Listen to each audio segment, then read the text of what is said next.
The process for conducting threat assessments is one that is logical and systematic. Here we depict the process as a flowchart. While the process steps may be called by different names in your local context, the overall approach is likely to be very similar.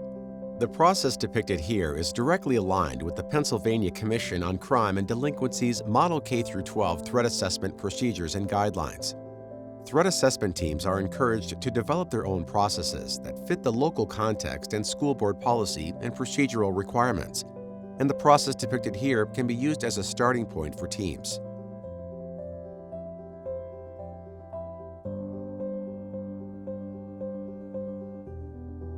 It is important for threat assessment teams to note that throughout the threat assessment and management process, at every point a decision is made, the rationale for that decision should be documented. This includes a summary of the data on which the assessment, immediate response, and individualized management plan were based, and the assignment of accountability for the implementation of the management plan. How and where cases are documented should be clearly set down in the school entity's local threat assessment procedures, and is particularly important in instances where team members work in different buildings. Whether it is a student management system, shared file server folder that is secure, or in the Safe to Say Something management platform, all team members should have secure access, and documentation should reflect when and by whom a record was last saved or updated. Being able to demonstrate rigor in how the threat assessment was conducted is essential, not least in responding to any subsequent inquiry as to how a potentially concerning situation or person was handled.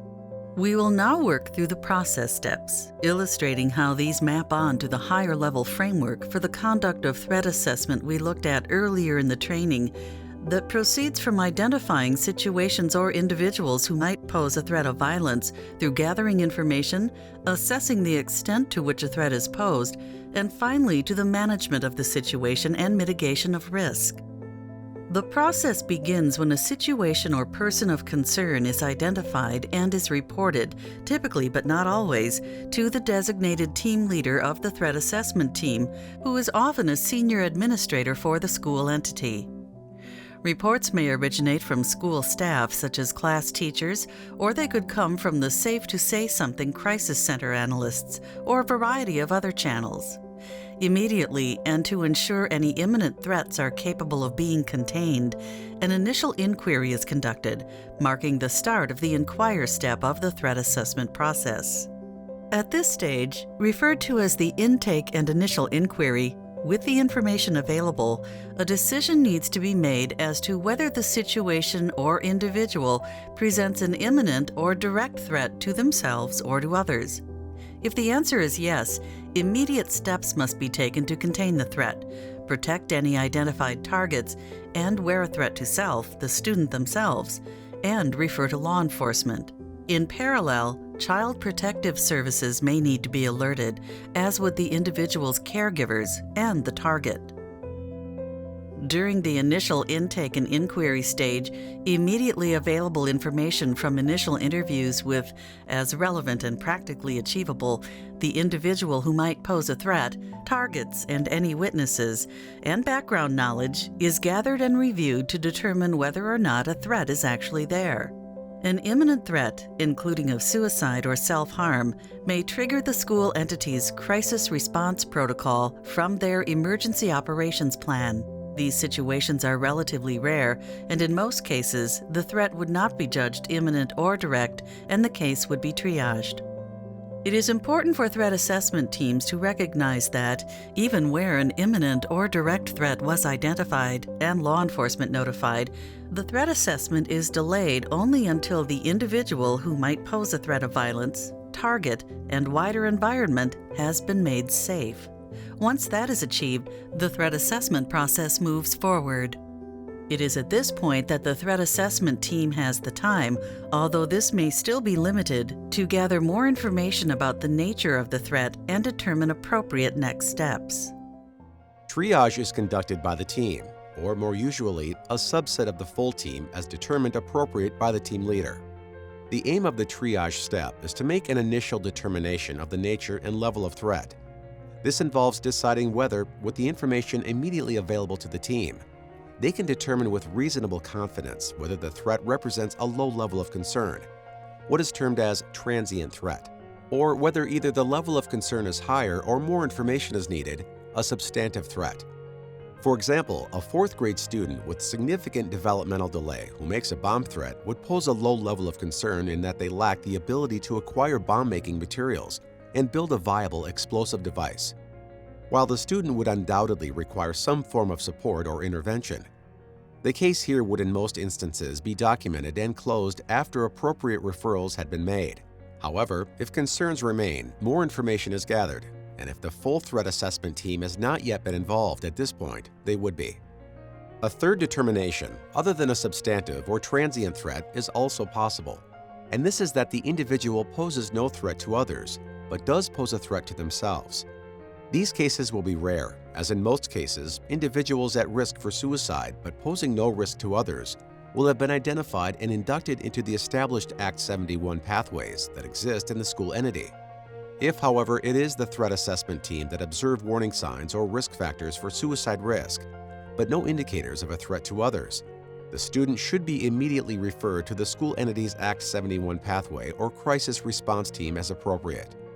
Should those teams then subsequently identify potential for threat to others, the student would be referred back into the threat assessment process, but unless that occurs, at which point it would be a new case, there is no further action, and the case can be closed.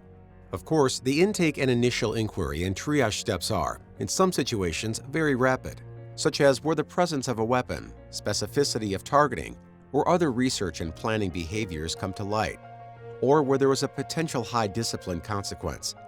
In these cases, the initial information gathered is sufficient to trigger immediate action.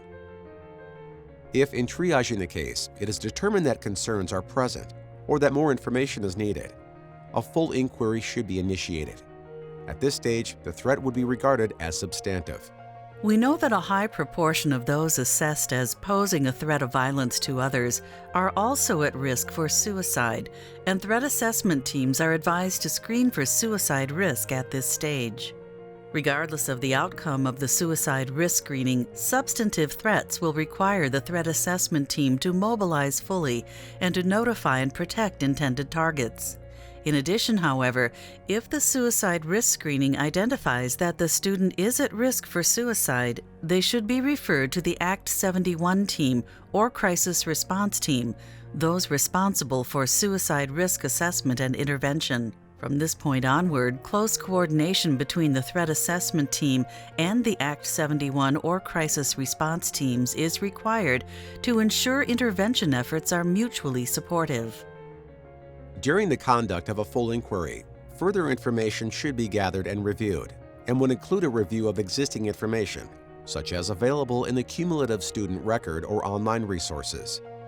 New information would be gathered to include interviews with teachers or others in the building who know the individual well, colleagues word as an adult who is the target, as well as with witnesses and the individual who might pose a threat of violence themselves. Searches of the individual who might pose a threat of violence or their belongings. A review of their social media presence or internet usage would be considered. School resource officers or other law enforcement officers will provide active support, both where they have a role as a standing threat assessment team member and more generally where the nature and severity of the threat requires it. In the most extreme cases, further information may be gathered through parent interviews and in some instances, from external third parties, such as through collaboration with law enforcement or mental health providers. Gathering information from multiple sources enables information to be corroborated and subjective decisions to be triangulated, so that they become increasingly less subjective. The threat assessment team gathers information that is available in a timely manner, typically hours or days and not weeks. Assessing the potential threat requires the team to weigh the information and firstly make a determination as to whether a threat is posed. If not, and the individual is not in need of help, the case can be documented and closed. If no threat is posed, but, as is often the case, the individual is judged to need help of some form, the team should ensure a referral and assistance plan is developed and implemented, monitored, and that follow-up is carried out to address any underlying problems. Where the assessment leads to a judgment that a threat is posed, an individualized management plan, proportionate to the nature and acuity of threat posed, and tailored to the specific needs of each case, should be developed and implemented. While this may involve punitive measures, in many cases, managing threats effectively requires a holistic approach that may prominently feature positive behavioral interventions led by school or intermediate unit resources, or therapeutic mental health or counseling support provided by external resources. In all cases, monitoring the progress of individuals and following up where needed should occur. Neglecting this step once the immediacy of the threat has diminished is a common problem and can result in a threat re-emerging.